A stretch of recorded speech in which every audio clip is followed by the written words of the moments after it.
17.4% of Louisiana's population is in poverty. That is roughly about 876,000 people in Louisiana. And according to census data, Louisiana is the third poorest state in the nation. These are all huge problems, yet no one has been able to fix it.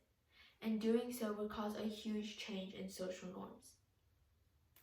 Essentially, the poverty cycle is an endless rotation that repeats generation after generation. The minimum wage here in Louisiana is $7.50. And a family of 4 gets an estimated amount of $25,000 a year.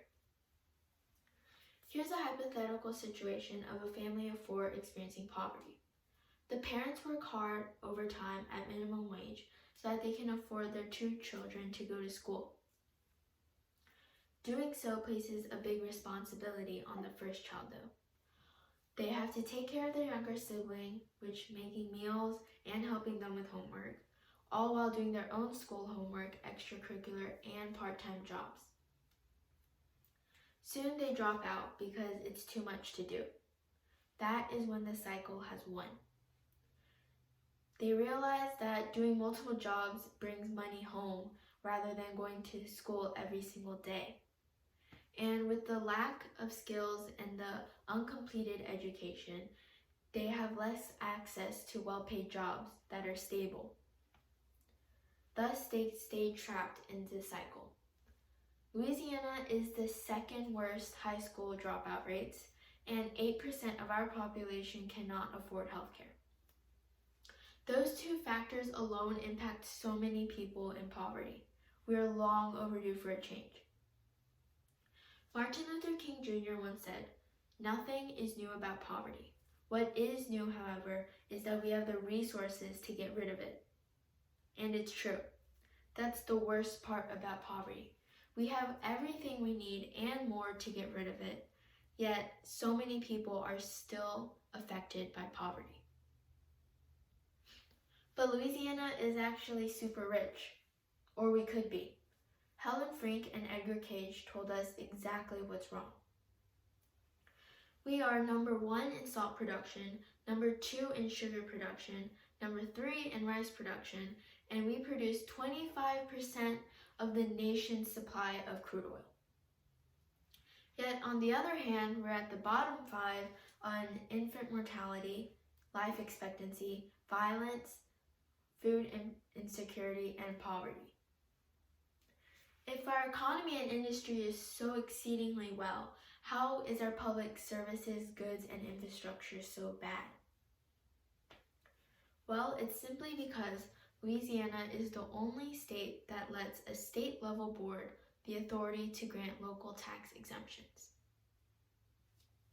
They are called the Board of Commerce and Industry, and they accept 99.95% of all requests for tax exemptions.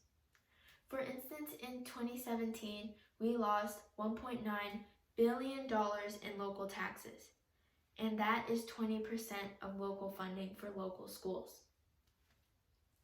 For example, company Cameron LNG pays $1.4 million in property tax, which is 0.01% of their property tax, while being exempt from 99.99, in which case is $11.7 billion we lose. And it's not just one company. 66 to 99% of all industrial land in Louisiana gets property tax exemptions.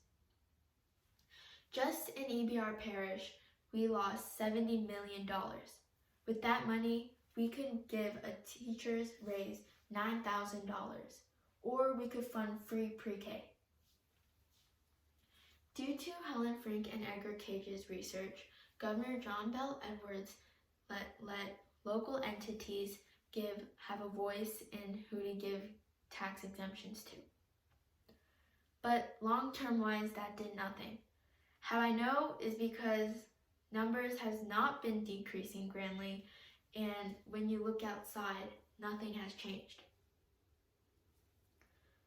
For change, we need engagement. For years, longer, we dragged it out, all this awareness, But now everyone knows about poverty. What we need is change. And in order to do that, we need to trust our government in doing the best thing for the majority of people.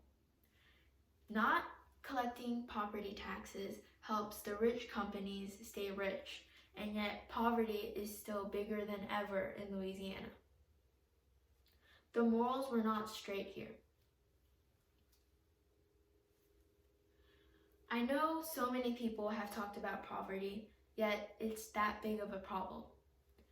It's because even though it might take baby steps, we need to be efficient in that time. We owe it that much. UNESCO says that if kids in low-income countries just had the basic reading skills, 171 million people could escape poverty. And if adults receive secondary education, the global poverty rate could split in half. We could give those resources with $11.7 billion from company Cameron LNG.